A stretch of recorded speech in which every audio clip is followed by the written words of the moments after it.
L'église Saint-Roch de Montpellier.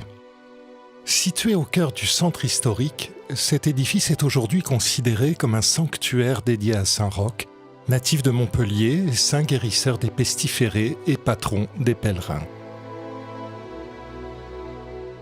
L'église fut construite entre 1860 et 1869, dans un style néo-gothique.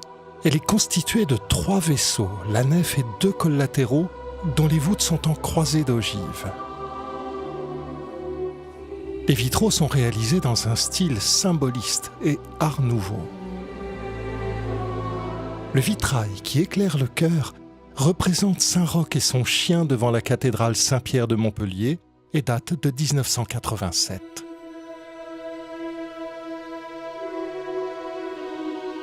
Quant à la rosace, tout en imitant le style gothique, elle constitue une flamboyante composition florale. Parmi les 4 tableaux qui ornent le chœur, 3 sont l'œuvre du peintre montpelliérain Auguste Barthélemy Glaise.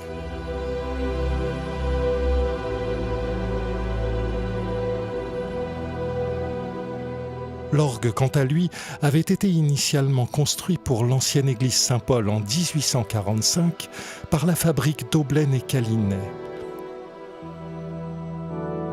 Il fut installé ensuite en 1874 par la maison Puget.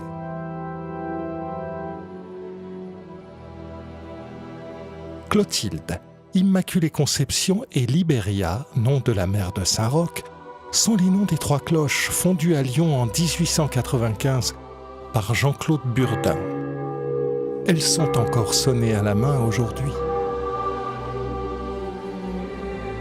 C'est au début du Second Empire que l'abbé Jean-Célestin Barthélemy Recluse obtint de la municipalité l'édification d'une église dédiée aux saints originaires de la ville, à l'emplacement même de l'ancienne église Saint-Paul, qui, depuis 1801, avait pris le nom de Saint-Roch. Il ne subsiste d'ailleurs de ce lieu que la chapelle et son baptistère. C'est en 1861 qu'à l'initiative de l'abbé Recluse, un loto fut organisé par la paroisse pour compléter la subvention votée par la ville à la demande de son maire protestant Jules Pagési.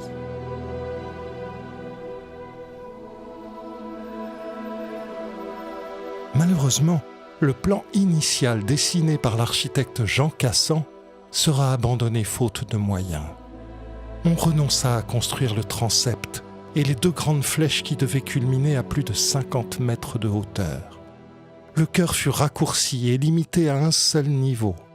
La façade extérieure, elle aussi, restant inachevée, puisque les tympans devaient être ornés de bas-reliefs et les niches de statues.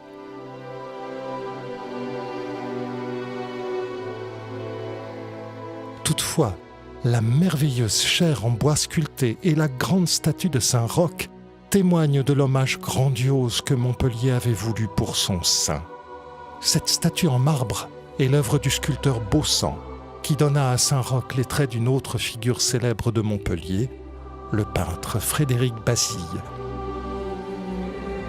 Et si la précédente église Saint-Paul avait été détruite à plusieurs reprises lors des guerres de religion, l'église Saint-Roch marque l'apaisement entre ces 2 branches du christianisme marquées par la collaboration entre l'abbé Recluse et le maire protestant Pagési autour de l'édification du lieu de culte. Finalement, le caractère imparfait de l'édifice nous renvoie inéluctablement à l'image de Saint-Roch, cet homme modeste pressé de mettre ses connaissances au service des malheureux.